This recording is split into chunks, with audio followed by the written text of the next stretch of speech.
So it's been quite the year for you guys, hasn't it? I mean, you guys did take a bit of a step back for rest and recalibration, and you've said that World on Fire comes from this time. So what did that season look like for you personally and professionally?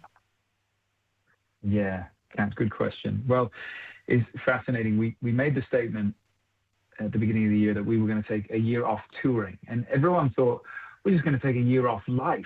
So everyone's like, "How's your year?" Like, I think they thought we would be having pina coladas on a beach or something, or coming down to New Zealand. I don't know what they thought, but we've been really we've certainly had time with family. We've certainly been able to go on some trips and pour into home life, but we've been really pouring into this new project and pouring into this new song, World on Fire, as well as a film project. So there's a lot that's been going on, and World on Fire is sort of the hallmark of it. As you said, released it on October 3rd, and it's interesting when people take it at face value, they think, oh well, this must be a commentary on the state of the world, and it's much more a commentary on the state of our heart in the world. What does it look like to set my world on fire? What does it look like for my little light to shine? And so we're really, really proud to have it out in the world, setting the world on fire, if you will. And it's got a very unique character to it as well. It's always great to hear how artists are able to develop their sounds over time too. And so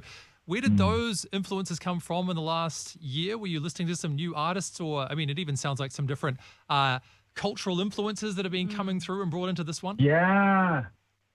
I love, Andrew, that you picked up on that, because you always set an intention. I don't know if you guys do it in radio, but like in creativity, you sit down and you go, what do I want? I want it, if it's a show, it's like, I want it to be fun and funny and heartfelt, all the things. But the distance between intention and reality there can be a massive chasm in between. Yep. And so we set out with this record saying, hey, we want it to feel world. We want it to be world music, world beats, just a wider conversation, because we're all having a wider conversation right now in life as the world kind of becomes so much smaller. And I'm so proud of it. And I'm so proud to hear that you picked up on it, Andrew, because that's the feeling we wanted, was this kind of newness. We're not, the moment that we feel like we're sort of treading the same ground, I think is the moment you'll see for King Country go away. So we're really excited about the newness of what it's bringing to the table. And speaking of newness, you do have a featured artist on the track, Taylor Hill. So I want to ask you, how did this come about? And let's say, what does it take to get an invitation to collaborate with for King and Country? Kat, are you putting yourself forward? Ask her for a friend. Absolutely. Yeah, exactly. Yep, sure. I'll do harmonies. Yeah, okay. I see where this is going.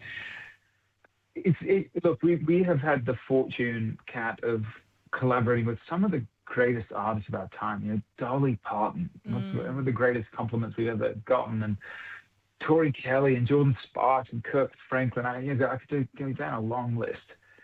And what we really set out on this record is to find very true, organic partnerships. And so Taylor had started working on kind of the fragments of this song that would ultimately become World on Fire. And he sent us sort of a really rough work tape. And I remember it was one of those moments I remember hearing sort of the feeling of it for the first time and going, whatever, like, I love this. And so literally we invited him into the studio, and from that day to this, and it doesn't always end well, I'll be frank, like, any creative partnership, working partnership, sometimes you have fireworks, sometimes it's beautiful, Yeah, because these projects are like your babies, right? So you like protect them and hold on to them tightly, and then things can change. It's a sacred thing, Kat, like you said, to invite someone into the equation. And so what he brought is something we couldn't bring ourselves. And that's the best thing about a collaboration. When we brought Dolly Parton on, our hope was that God Only Knows felt like a bigger song than just us. And she was able to amplify in a new way. And with Taylor Hill, it's no exception. It's like, even the sound, Andrew, that you commented on, it wouldn't sound the way it was if it weren't for that work tape that he put together initially. So very proud. I'm really glad you highlighted him in the conversation, Kat. And you've talked about the message behind the song too, and it's such an intentional thing, this idea of setting the world on fire and maybe realizing that there are things that can make our hearts go cold, and it takes a bit of deliberate action to do something about that. So tell me about what this means to you about setting your heart on fire. What sets your heart on fire, Joel? Yeah, there was a very providential trip last year, Andrew. It was actually right after we were with you all in New Zealand. We went from New Zealand to Australia, and then went from Australia straight to the UK because we were doing more film premieres in the UK for Unsung Hero. And that trip was when we decided to take the year off in 2025. It was also, we had the opportunity to visit Oxford University in England. And Luke and I were walking along the just beautiful streets, so much history. And we looked down and there was a little cobblestone cutout. And inside it had sort of a cobblestone shaped cross. And we turned to the guide and we said, what, could you explain this to us? And he said, there were two martyrs that were actually burned at the stake on this spot. And so we went over, there's a plaque on the side. We went and read the plaque, and there was a quote that they had made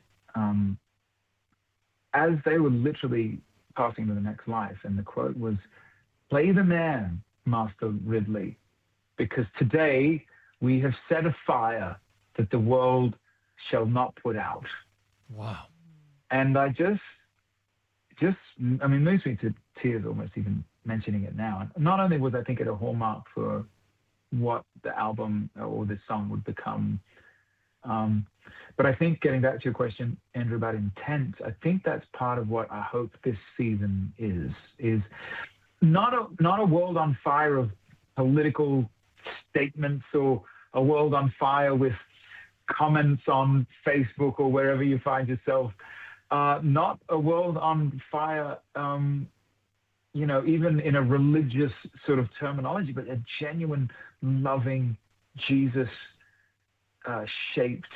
mindset of what it means to actually step in the world. And not about the world being on fire, but about me shining my little light. And so it sounds so simple. It almost sounds nursery rhyme and sort of rudimentary, but somehow it's very real for us. And it actually sounds quite fitting right now. We've had some extreme weather events, and we know that a gust of wind or strong winds can spread a tiny spark all throughout the nation. And so it's about getting that message, right? The wind, the Holy Spirit, picking up that message of the gospel and spreading it around the world. And look, we know that there's some funky choreography to your track World on Fire that is being spread virally on social media. So we have a cheeky little question for you. As Antipodean brothers and sisters, we thought maybe we could get in on the action. Maybe you could teach us the viral moves. Teach us some moves. Can you teach us some moves over a Zoom call? My wife is a Hispanic She's the dancer. woman. And she has the moves. I am a white homeschooled Australian boy who Can you call that your next album? White Homeschooled Australians from King and Cut. That would be the best album title you could possibly. That would be great. Okay, I have an idea. I have an idea. Yep. You go ahead. Go ahead. If I show you what I think it is. I was really. Yeah. Okay, no, you show me. Okay. You show me, Kat. Okay. And then I'll correct you. Okay, right, you need to sing the hook just quickly and I'll give it a go. Okay, sing the hook real quick. Okay. Okay. Here we go. Oh, I nervous. know this heart got power. These eyes got power. This love got power. This touch got power. Is it it? This heart got power. Is it it? These eyes. Almost. Almost. So touch is pointing. Veins is this. Oh. That's why we need the I feel it lesson. in my veins. I'm dancing every day. And by the way, I'm really proud of myself because I sort of partially came up with this notion. And I hope if you've seen the music video, which you've either seen the viral moments or the music video itself, was so proud because there was so much liveliness and movement and dancing in it. It's the first time we've ever really done it. And if you think I'm a bad dancer, and I would say this with Luke if he were in the room with us, Luke has no understanding of his 6'3" body. And so I still win somehow. I feel like I saved both of you the embarrassment there. But look, you got to full commit, right? This is the thing you learn. You either full commit and you look worse. It was a good commitment. If you guys are listening and you're not watching, you need to pull this up on YouTube to see Kat's full commitment to the bit. You know, that's part 2 of this video, by the way, Yes. because you know when referencing another song, but when Happy from Pharrell came out, there was the original music video, and then there was a music video of everybody doing the dances to the first one. So when you cut that together, Kat can lead it off, and then, you know, you're welcome. And look, maybe we can put in a special request for Mariah to teach us the dance move at some point. She's got it down on a whole other level. So we'll bring her on as a guest next time. Yeah. How about Awesome. that? Speaking of Love that. features. Okay, so look, I mean, this has been fantastic to get an understanding of the background behind this story and this song. So look, what do you hope that listeners are going to take away from this new sound and this new season of music that you're embarking on? Look, I believe more than ever, and you all have dedicated your life to music in many ways as well, and I think you'll agree that music is a universal language. Music is a language of angels. Music is one of the rare things that can literally spur you on that run or pick you up when you're a puddle on the floor because you've lost someone that you love. And World on Fire, which is, I'll say, is a part of a wider project, it's really what an anthem, I hope, to put language as people. I feel like there's a spiritual awakening happening, and not it's sort of quiet. It's like that spark you said. It's almost if you blink, you'll miss it. But there's something afoot where, particularly young people are seeing God and understanding Jesus in a different way, and I hope this song puts language to that, and yes, puts a bit of a dance and a little tap of the foot, and an excitement to it that we might just have a little light to shine, but man, that's something, and that little light, as you said, Kat, with the right breeze, can blow into a beautiful fire, you know, and so that's what we're hoping for, I think, in many ways. Thank you so much for watching that with us. If you want to watch the next video just like it,